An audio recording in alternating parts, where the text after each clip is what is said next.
Okay, kids, this is going to be for a fun machine. It's about the steering on Catrike Expedition. It's direct steering. It's kind of hard to see from here, but Catrike has a single hung hub underneath this headset right here.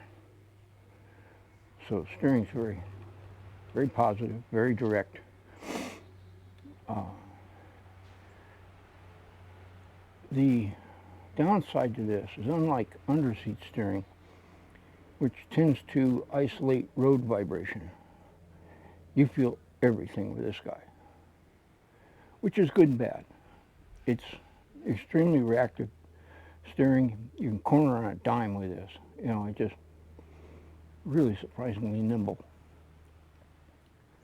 Anyway, to adjust it, you have two 4mm bolts down here. And you can turn this around so it tilts one way or the other, slide it in and out on the tiller arm to suit, your length and the way your hands like. Mine just happen to sit like this, so that's the way I use them. And let's see, there's another set of 4mm bolts down here. And they adjust the tiller arm, of course. You can turn it upside down if you want a little more cant down this way. I prefer them at the angle they are. And you can, of course, move them in or out to suit you.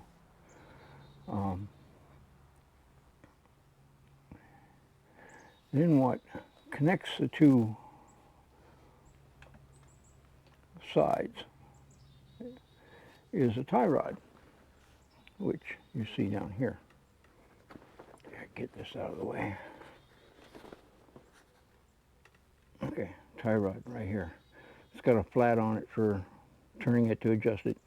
Has a stop nut on both sides.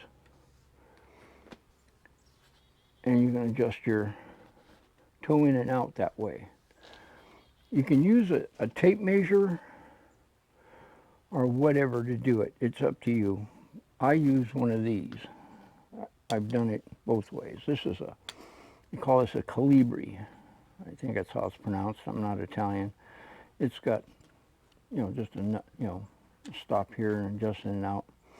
You can set your toe in and toe out with that, of course. It's not expensive. Catrike sells them at a reasonable price. And of course, as you can see down there, get that centered up a little bit better. I use egg beater pedals. I have a 6-degree float with these. It's my clips. This is my sandals. It's that time of year. I wear sandals. Also, get one of these. This is an old guy. This is about 20 years old maybe. It's a Tropic Alien, and with this in your pocket, you can fix virtually anything on your trike. You got a couple of master links and a chunk of chain in your bag, and this, you're good to go for most anything. You got chain breakers, you have Allens for everything. You have, of course, sockets for the whatever it is you're using. It's even got a number 25 Torx in here for your disc brakes. I mean, the suckers carry everything. They have, this used to be the ace of what you could buy. I mean, it's even got tire levers as in pieces on it. These days, there's ones just as good on the market. That used to be the best you could get. But, I mean, there's companies that, just make sure you get one that's at least 17 tools. I think that's about the breaking point for having one. Get one. If you can get one that's 21, it's even better. They're not cheap, but they're not expensive. There's like 40 bucks for a good one, and they're worth the money. Anyway, something before I forget.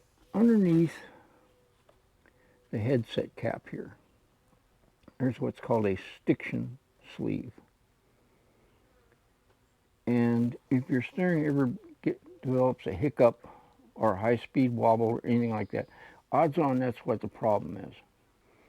The setting here are 10 years old and are still going good, so I wouldn't expect, you know, the 2-year-old Expedition you got is going to be any problem at all.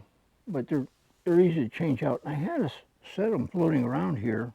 I was going to show them to you, but and I got them out and I put them down somewhere and I don't remember where. That's what happens when old age gets you. By the way, if you want a good bottle holder for a trike, that's the ticket right there. These guys, you know, that puts it right to your hand when you pick it up. You know, most of the bottle cages are going to run longitudinally along the boom, but you know, which means you got to lean forward and grab the sucker. But with this, you don't. It comes up right there in front of you. You just grab it. By the way, the reason to put a set of egg beaters, SPD, whatever kind of pedals you want on this, that you clip into, is to keep your foot from falling off at any kind of speed, because if it does, your foot will tag the ground and the friction will just grab a hold of your foot and stuff your leg right under the seat, and it is extremely painful. It's called foot suck, and it's not good. If you're one of those people that insist on wearing street shoes, one of these, Google heel slings, you know, and just put pedals with heel slings on and use it that way. Anything to keep your foot from coming off that stupid pedal when you're going down the road. I use egg beaters because I like them for some reason. I've used bebops, Kios. My second favorite would be SPDs from Shimano. They're inexpensive. They carry them everywhere. The cleats last forever. You know, they're good. There's only two ways to get into it. You know, you have a top and a bottom to them. Egg beaters here, you can get into them from all four sides.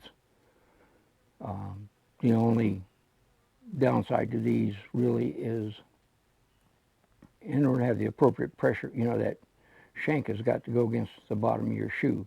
So the height of your cleats is important. But there's a measuring tool for that. You just measure and say, okay, my cleats got to be so high, so I need X shims under my cleats. And in the case of my sandals here, I don't need any cleats at all, or shims rather. You know, so it's just fine, just bolting them straight on. And with cleats, you want to take in these two grooves on the bottom here. You want to Dremel them back a bit, because where they want your foot to be for on a pedal on a bicycle is too far forward for when you're on a recumbent, and you'll get what's called hot foot.